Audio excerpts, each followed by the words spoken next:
It's DDO Players, and we are here at Winter Fantasy 2016. And I am sitting down with Mike Mearls and Chris Lindsey from the Wizards of the Coast team. Hey. Hey. Thank you guys very much for taking some time out of your day here and joining me. Oh, thanks for having us. Yeah. We will start out with some easy questions for you, and then we'll get to the good stuff. We're going to start with Mike. Your official title is the Dungeons & Dragons Senior Manager. Can you tell us a little bit about what all that entails? Sure. So, I'm the senior manager for the creative team on D&D. We have like a licensing team, marketing team. So the creative team, we create game mechanics, the storylines, art, new characters, new monsters. So each of the annual storylines we've done over the past 2 years, that's what my team works on. I also work on some of the strategic planning for products, especially for the RPG. So usually kind of thinking like creatively, like here's where we see things that will be interesting for players. Here's like, expanding worlds, things like that. So it's both meeting stuff that we need in terms of like for games we're doing, and then thinking future, like in the next 3, 4, 5 years, how do we want to put things together to come up with a cohesive plan. Excellent. All right, how about you, Chris? You are the D&D Product Marketing Specialist. Yeah, so that's a really broad title that encompasses a great many things. First and foremost, I'm responsible for executing on the strategic vision that Mike is talking about with regards to producing and publishing the Dungeons & Dragons books and products. And I work with just about everybody in the building to make that happen, from sales to legal to everybody in our team to what have you. And in addition to that, though, I also head up the Dungeons & Dragons Adventures League, and I work with the admins to run that. And I just finished launching the Dungeon Masters Guild online as well. And then I also manage relationships with a number of partners. So it's kind of a platter more than a plate. Yeah, it sounds like it. Well, speaking of the DM's Guild, let's start with that. You guys happy with the reaction that you've got from that? Absolutely. The Dungeon Masters Guild has surpassed every expectation I had. I am thrilled to death that people are in tune with it and enjoying it. Yeah, it's been almost a little overwhelming because we were worried, well, it's going to be a slow, spin up, and we'll have a few people start, and we'll slowly see more things trickle in. And we had, 500 things? Yeah, we had over 500 in the first really? 2 weeks. Yeah, it was incredible. It's been, so we're just trying to catch up. So the launch has gone better than you were hoping it would then? Past my wildest dreams. Yeah. Awesome. That's great to hear. I think when we launched, if we had said after 2 weeks we'd have 100 different things uploaded, we would have been really happy. I would have been thrilled. Yeah. So. Yeah. Oh, wow. That's great. And then what was the driving force behind the DM's Guild? And, of course, that will encompass the OGL and the SRD as well. Why now? I know you guys have been talking about doing this for 5th edition for some time, but what was the catalyst now that you decided it was the right time to do it? Yeah, actually, the Dungeon Masters Guild is something that has been a pet project for me since 2010, and I've been working on it through various iterations and developing that program and basically figuring out how it would all work together. Ultimately, the timing worked out that we were able to release it after we released 5th edition, so we could really plug it into that community. And the community is the key to the Dungeon Masters Guild. It's all about building a community of fan creators who are super invested in creating Dungeons & Dragons material, because that's been basically a hallmark of the game since it was created in 1974. Yeah, it's always been, people have always been asking us for an outlet for that sort of thing. And a lot of what we did with the DM's Guild was trying to find a way that the average DM could publish stuff. Like, we know there are people who professionally do our RPG products. The Guild really isn't aimed at them. There are things like we have the templates, in Word, where you can just download this template. It'll give you the formatting. So it's very much just if you just take your campaign notes, write them up in a way where someone else could read them, edit, and maybe you have some maps you've drawn and things like that. But it's really meant to be very accessible to people. And I think that's what's been exciting about it, is seeing how many people have been engaging with it. Yeah, it really manages the business end for them in a way that allows them to just focus on creating great content. Yeah. And have you been surprised at some of the output that you're getting off of it? Oh, yes. I mean, there's some really good stuff up on there. It's even gotten the attention of some of the professional creators, and I'm really excited to have them be a part of it as well. And then with that, I know in the previous editions of the game, there has been the quote-unquote splat book problem. Are you worried about that happening with the DMs Guild? It kind of opening up the door for that? Yeah, I think that's actually, right now, one of the things we're looking at is discoverability in the guild because it's grown so much faster than we thought. So, in a lot of ways, since people seem to be, and this is kind of what we encouraged, focusing on smaller products, like each PDF being like one new class feature, class option, or one new character class. I think that helps because you're more looking at it as an a la carte thing, whereas when we publish a book, it has to be fairly big. Right? Usually our book's about 200 pages, so there's a lot of content to digest.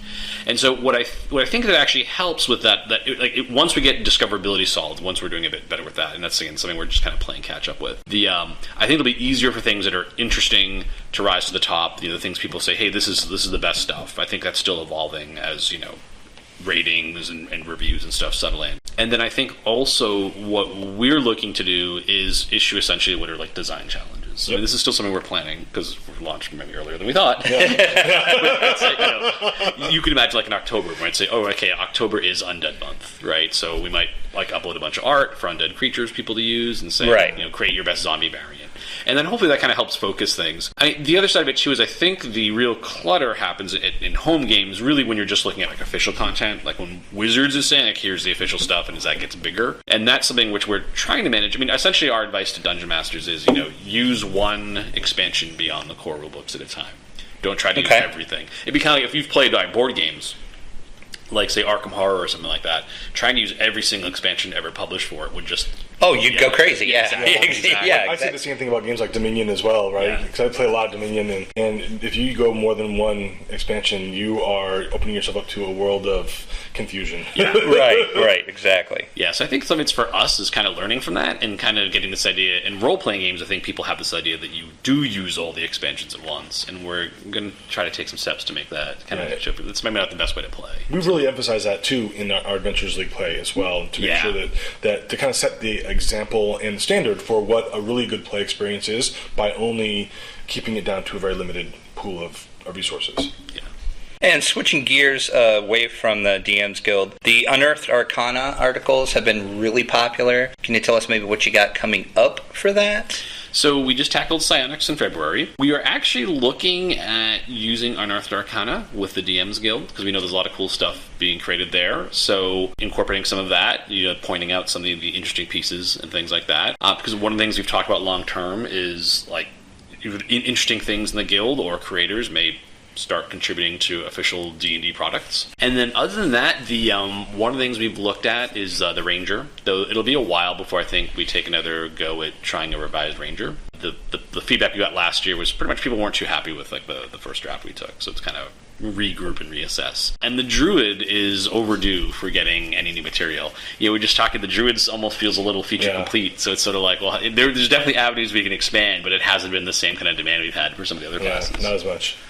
How do you go about picking what you're going to do for Unearthed Arcana? Do you have, like, behind the scenes, do you have a list of stuff you would like to see? Or is it more kind of what players want? Or how do you go about doing that? It's a combination of the two. So sometimes we will see people asking for something. So when we did the Swashbuckler last year, there was like a Swashbuckler and a Storm Sorcerer and the Minotaur race. That was very much driven by people asking for new stuff for the Sorcerer. Because in the Player's Handbook, the Sorcerer just has the Draconic by the line and Wild Magic. And so there were people who wanted, well, if I don't want Wild Magic, my only choice is Draconic, and that feels too limiting. So that's a good example of, and Warlock packs us a little bit because to the same, I think that we did a sort of a positive energy-based one. Same kind of thing. The people kind of felt the Warlock packs, well, they're all kind of dark. They feel a little evil. And then other times it is just like the article that went up, I think it was in January, that had the blade for the Bard. That was just me. I felt, well, we actually know that is a good one because people were asking for more Bard stuff, but that was one where I wanted to do the blade. So it's been a great proving ground for material to be developed for later products as well. Yeah, because I think the Swashbuckler showed up in the Sword Coast Adventures guide. And some of the Storm Sorcerer did too. Yeah. And let's talk about Curse of Strahd. We know it's coming now, and everybody is extremely excited about that. So what made you guys decide now was the right time to bring Strahd back? Which I'm all for it, so I'm happy you're doing it, but why now? I think when we initially had the discussions, it was just we went down the list, what are the most iconic D&D adventures? Yeah, absolutely. And Ravenloft was the top. Yeah, Ravenloft totally appears at the top of the list almost every single time. And as it well should. Yeah, it's a fantastic adventure. I think everybody just kind of agreed at that point that, hey, we really need to turn back around on this and see what we can do to freshen this up and put something out that people will really enjoy. Yeah, and I think we had approached Tracy Hickman at Gen Con, I think 2013. Yeah. And had a very brief conversation, and he was open to working on something with us. And then, so that also made that easier. Yeah, that's amazing that you got him back, too. Oh, he was great. It was very exciting, yeah. So and then, I think from there, it's really just a matter of looking at our schedule and thinking, what was the next piece we wanted to do. And it really came together pretty quickly. And I'm really happy with how the adventure turned out. It's pretty cool. It really does feel like going back to the original and remastering it. And I can't wait. I cannot wait. I am so excited. In the playtest, it's like one horrifying moment after another. And I actually like a darker fantasy for my personal games, and I've been caught off guard a couple times. Really? Oh, wow. Okay, that's horrifying. Oh, that is amazing. I cannot wait. So what was it like for you guys working on, a quote-unquote classic like that again? It's tricky. Yeah. I mean, it's what do you want? You want to make sure that you don't screw up. That's the first thing. Well, yeah, because that is, like you said, that is very beloved. So you can't deviate too far from the original, but you want it to be different. So how do you toe that line? Well, that's where it's nice working with Tracy, because as the creator of Ravenloft, if we have a creative direction that he likes, that's a good sign. And also getting his direct feedback, getting his insight on the original module, and the thinking. And I think having that is very, very useful. And I think the other side of it, too, is we really tried to focus on what made the original a success. We weren't trying to reinvent the wheel. We weren't trying to say, well, let's take I mean, you could easily imagine a world where it's like, well, let's take a very different take on Ravenloft. But what we felt was it's such a classic and enduring story that really, rather than try to change it, why not, and again, this kind of approach, expand it. Like, go into a little more depth about Barovia, the locations around it, the story behind Strahd, the story behind Barovia, and why is it the way it is, and what does that mean for the people trapped there? Yeah, it's really about recapturing that original essence, and then building on it, right? Standing on shoulders of giants, basically, with this particular adventure, and it was very, very fun to put together. Yeah, and in kind of contrast, we did Elemental Evil the year before, and that one was a bit more of a reinvention of saying, well, here's the original, what are the key elements of it, like Chris mentioned, and then recasting that as a new story in the Forgotten Realms. And then you also have the advantage of Barovia, since it's a demi-plane, you can get there from anywhere. So we didn't really have to, well, how does this fit into the realms? Like, well, it already fits into D&D's cosmology and the multiverse. So with all the room you had to work with there with Barovia, might we see a book similar to Sword Coast Adventures? It's too early to say, but never say never. A lot of it just comes down to the reaction we see to Ravenloft. And if it's something that people get really excited about, and there's a lot of interest in it, that's usually how we look at products. We try to gauge what do we think, where do people want to take D&D, and what's going to make sense and is going to really expand the game in an interesting way. But that is definitely something that we would look at. If Ravenloft really strikes a chord. That's one of the benefits of having a very limited release schedule for our books, is that we can really take a good hard look at fan reaction for each individual title and gauge how and if we want to expand further on elements from that product, and it makes it much easier than having a mire of stuff out there and not really telling where the actual fan reaction is. So does this kind of leave the door open for other settings to come back to you, like Gamma World, Dark Sun? I know a lot of people would be excited about Gamma World. Yeah, no, we've talked about that. A lot of it comes down to managing the time we want to put into a product. Yep. If you look back at Gamma World, the last edition we did, that's a good example of, we had a lot of time to put, really get the art a distinct style. It had that kind of cartoony look to it, that kind of, that kind of hot rod look. And then with the mechanics, building on the 4th edition engine at the time, and really trying to do something different. But at the same time, one thing, when you look at it, the mechanics, people seem to like the mechanics, people seem to like the art style, but there wasn't a lot of time to put work into developing the world. So there was some material there, but you didn't really get a real sense of, well, here's the setting, and here are the key villains, and then the organizations and stuff. So I think for us, what we really want to do is make sure we're doing it in a way we're hitting on all three of them. Because Gamma World, the last edition plays really well, but the Game Master, I guess in the Gamma Master, I don't think that's a funny name. Gamma Master? You have to put a lot of effort into creating your setting. And I think what we want to do, what seems to be working well for us, is the more we give people a strong foundation to work from, the more they can actually step in and start playing. But then that actually makes it easier for them to start creating their own stuff, because they're not just starting with a blank page; they're starting with a few pointers. So for us, it has to be like all three of those: mechanics, world, and then presentation. And I think with something like Ravenloft, it was because you have basically it's core D&D. That's something we could tackle because it really was just, well, what's the look? And then the story, it was really just about, we'll take the story and then expand outward. So we kind of already had our foundation to work from. Something like Gamma World, I think we'd be starting from we wouldn't have as much material to start with. Some of the fun parts of this is now that we have the Dungeon Masters Guild, we have another venue for exploring other settings as well. Yeah. So we can really try and pick and choose what the best thing is for regular published product versus Dungeon Masters Guild versus Adventurers League play and so forth, and see where the settings play out best, depending on that, and that'll be a big part of our strategy. We are about 2 years into 5th edition now. Can you kind of, guys, tell me how you judge how it's going?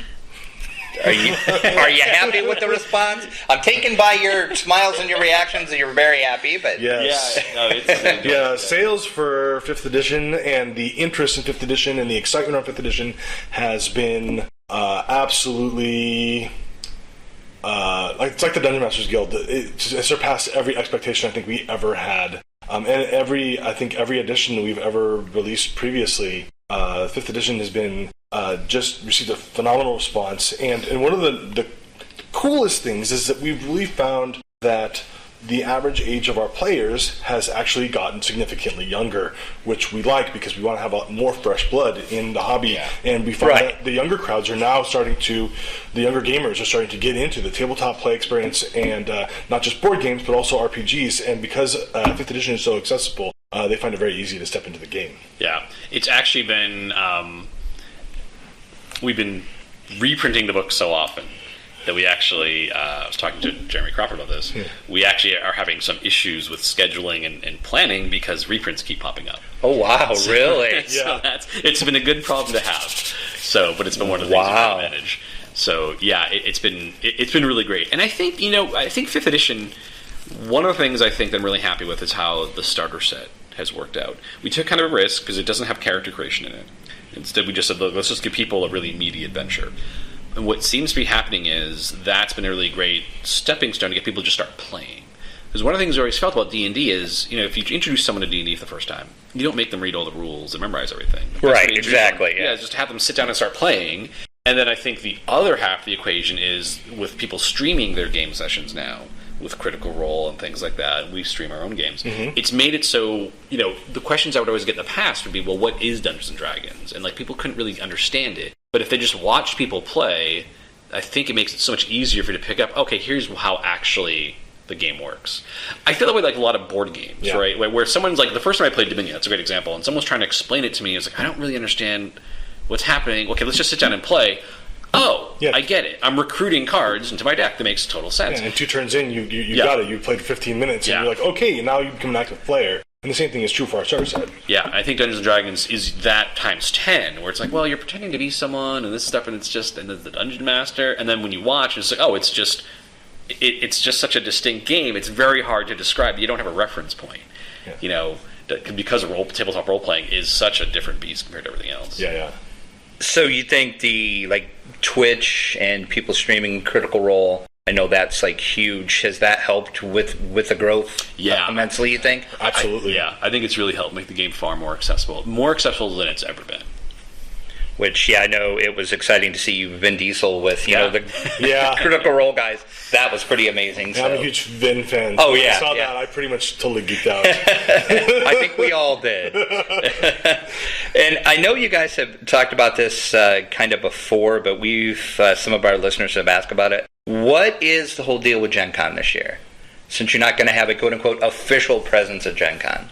Yeah, so basically what it came down to was we looked at where we're putting our effort across conventions, and we decided that we wanted to have conventions spread out across the year and then try to spread them out across the U.S. So that's really what it just came down to, was just taking rather than be really focused on one or two shows, find like 4 or 5 or 6. And it's we're probably going to look at other at the end of the year how each show went. Do we want to add more shows and things like that? Okay. But I think what we also found is in a lot of cases for us, we don't necessarily have to have like a giant booth and all this other stuff to really connect with players. Yeah. That really just making ourselves accessible, and then working with with the Adventures League, making sure there's some fun events. The part of it too is this idea that we have different crowds at different shows.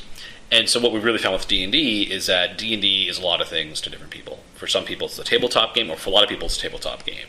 For other people, it's an MMO that might be playing. If they're playing DDO, I'm a DDO fan. Okay, this is what I think of as the game. Or it might just be, well, it's the cartoon I watched when I was a kid, so I still kind of like fantasy, so I'm sort of interested, but maybe I'm more, the movie is what I'm interested in, or something like that. Yeah. So for us, it's looking at the different shows and saying, how can we connect with different groups of fans? And at the end of the year, maximize the total number of people we've been able to connect with. And so that really what drove us saying, well, let's try spreading out to a few different shows, and then within each show, really customizing what we're doing. Yeah, crafting the experience for the fans that we expect to see at a given show based on their attendance is supremely important, and making sure that they are getting the experience that they want and that they're going to really enjoy. Yeah. So, for instance, we're here at Winter Fantasy because a lot of the Adventures League coordinators attend this show. So, and actually, the room we're in right now, we've had like about 12, 16 hours of meetings all con. Our big folks has been meeting with them, planning stuff out, and then running a few games, of the gaming hall. For GaryCon, a lot of that's sort of connecting with the sort of the hardcore people, D&D fans for decades. So. And that's also a good chance for us to start talking with the DMs Guild. Yep. Just because of where it fell in time. So that's a good convention for us to go to. It's also the homeland of Dungeons and Dragons. Right. So yeah. Nice about go back to Lake Geneva and reconnect. And then one of the things with Origins we looked at was because it has a pretty good cross section of different games. A lot of companies run like their World Championship tournaments and stuff there. It's a good opportunity for us to not only have Dungeons and Dragons play, but we can also run like Lords of Waterdeep tournaments. We have Tyrants of the Underdark board game coming out. Yep. So we have a flexibility to sort of, hey, here's our game space. So we can run a lot of different types of events there. Okay. And so, rather than kind of saying, well, here's our corner in the role-playing hall or wherever we are, and it's kind of like one thing we can do, we have a lot of flexibility to sort of change up what we're doing each day. Another thing that I'm excited about going to more shows is that one of the things we were planning are workshops, active participant workshops for the Dungeon Masters Guild. And so I'd like to be able to reach out and influence or touch or help as many fan creators as we possibly can by getting them into these shows and having the professionals like Mike and Chris Perkins and Jeremy Crawford and so forth come in and provide them immediate feedback on stuff that they're working on right there at the table in small groups and develop something that's really exciting. Yeah. Right, just that one-on-one interaction. Exactly. Yeah, exactly, yeah. So you did mention that you guys are here running some games at Winter Fantasy. Mm-hmm. Can you tell us about those? Kind of maybe a little hint on the plot? I mean, I know you can't spoil too much about it. But How many times have you run your game? I run mine once. Okay. And I ran it, and it was fun. So my adventure, obviously, is called Holocaust Pursuit. And the setup for the adventure is a crazed, hostile celestial has stolen the Book of Vile Darkness from beneath Candlekeep and has raced to Undermountain in order to basically set off a devastating event that will level the city of Waterdeep. And it's up to the players to stop him. No pressure at all there. No pressure, yeah. So I had one inspired by my home campaign, and so it doesn't have a title, but essentially the players are hired with finding the wreck of a ship that's carrying an instrument that the clerics of Gone want to get their hands on. They've been searching for a while, and they finally found this map. So the players start in Luskin, and they have to sail out and go below the surface of the ocean, dive down, and find this item. Unfortunately, And the players, the first time I ran it, didn't quite get this. And by the time this goes up, people would already run it. What the players kind of figure out is, the map they have, it was a Zentarum agent who was sold a copy to the Temple of Gon. He's been selling copies to everybody. So there's all these other groups that are showing up trying to get it. So it's been fun. So what have you guys thought of the reaction you've had to those? I know you said you've only ran them a couple times so far, but it's been fun. The really nifty thing I had about my group, I intentionally tried to design the scenario to be very flexible based on what the group wants to do. And what was interesting was I think they got into only two fights, and then they spent the rest of the adventure trying to figure out how to get a Nalfeshni demon to eat the mind flayer that they had to deal with, and while not getting caught in the middle. There was a funny moment where they accidentally let these guys summon a Nalfeshni. They didn't realize they were killing these guys, but also disrupting the ceremony. So they summoned the demon without taking control of it. And the demon did 70 points of damage in one turn to one of the cultists. Holy cow. And so the player's like, oh, okay, we can't really fight this guy. So a couple persuasion rolls later, they were begging for their life. He's like, well, go find me something interesting to eat and maybe I'll spare you. Oh, jeez. So. Yeah, no, my players were very, very apprehensive initially because it takes place, the vast majority of the adventure takes place in Undermountain. It's got a very kind of Moria on crack feel as you're kind of delving through Undermountain looking for this celestial and trying to stop them at the same time.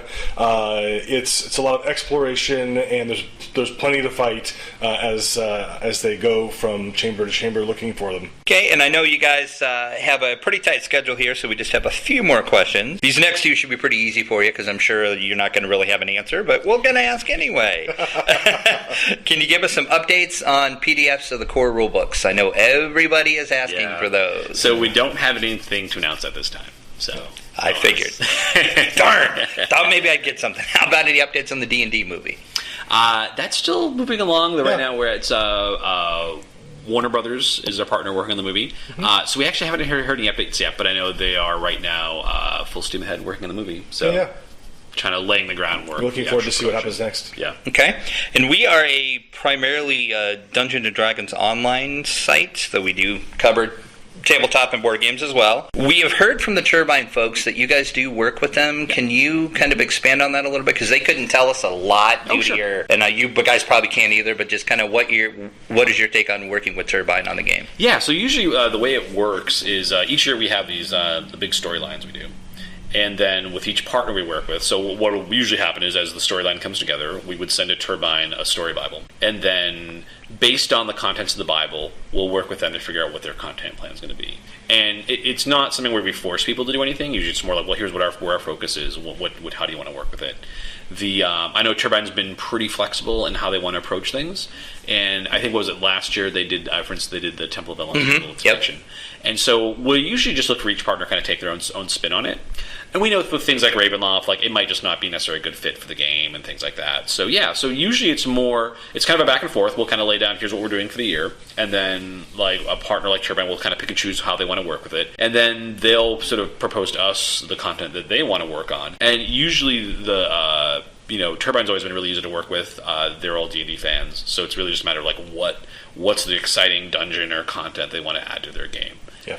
And it's a really good relationship, and I know we've been really happy with the content they've done in the past years, and throughout the game's history. So I mean, the game it's almost is it hit 10 years? It's going to be 10 years next month. Yeah, 10 years next month. So so that's a testament, to them doing a great job with it. Not many MMOs last 10 years. No, that is true. So we're pretty excited about it hitting 10 years. And you guys just recently did your agreement with Fantasy Grounds to actually have official product. Mm-hmm. Is we going to be able to look forward to any more of these license agreements in the future for other things, possibly? Yeah, we're always looking for more partners to work with and to find new avenues where we have new avenues where players already exist that we can insert our assistance and content and so forth and make that stuff available to them and to their fan base that they have in their thing. So Fantasy Ground had an established Dungeons & Dragons fan base. It was very fulfilling for us to work with Doug Davis in there at Fantasy Grounds and make it possible for his D&D fans that really love playing in the Fantasy Grounds arena, as it were, to to have direct content added to their accounts so that they can more easily play Dungeons & Dragons there. Yeah, and it's not an exclusive agreement with us because we kind of see it as, everyone has their different platform or software they want to use. So yeah, it's really just a matter of, for any platform, how they can make it work in terms of product and support and stuff like that. But yeah, so we're definitely we're working with other partners and talking to people and stuff. Nothing to announce, but yeah. Yeah, we're always having conversations. Yeah. Okay. All right, excellent. Well, I do thank you guys for taking some time out. I know you're busy, and I will let you get back to Winter Fantasy. Cool. Awesome. Yeah, thanks for having us. You. Thank you. Yeah.